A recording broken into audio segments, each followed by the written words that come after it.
नमस्ते नमस्कार। और हम है आप सबके छोट भाई राइटर मिठू मिसाइल और आज बानी सर दिल्ली में और देखिए रिकॉर्डिंग चलता है। और काले एगो बड़ा सुंदर स्पेशल आप सब खातिर बा गाना आज कमिंग सुन मारल गई है। कल सुबह गाना रिलीज हुई तो वो गाना के बारे में भैया कुछ बोली है और भैया से मुलाकात करावत बानी।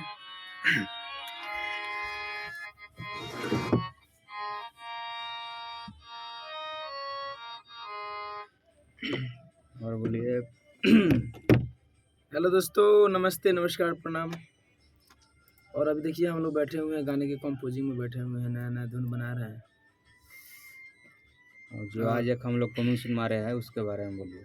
और अभी कमिंग सुन मारे हैं, बहुत ही धाकड़ गाना आने वाला है अपना इंटरटेनमेंट से, धनंजय धर का इंटरटेनमेंट से। बहुत बवाल गाना आप लोग सुनेंगे और बहुत सारा प्यार से बात देंगे।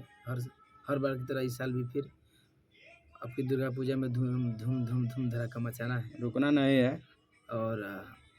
और सब चैनल से गाना आ रहा है। पूरे गाने बहुत अच्छे अच्छे हैं, तो आप लोग सुनिए। और इंटरटेनमेंट पे धमाका मचाने आ रहा है गाना। खूब सारा प्यार आशीर्वाद दीजिए और मेरे चैनल को आप लोग सपोर्ट कीजिए। और महादेवा एम फिल्म्स को आप लोग जुड़े हुए हैं, आप देख रहे हैं तो इसे सब्सक्राइब करके जाइएगा। Thank you.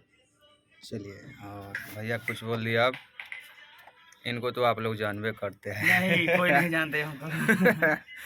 बन के चलिए, फिर मिलते हैं।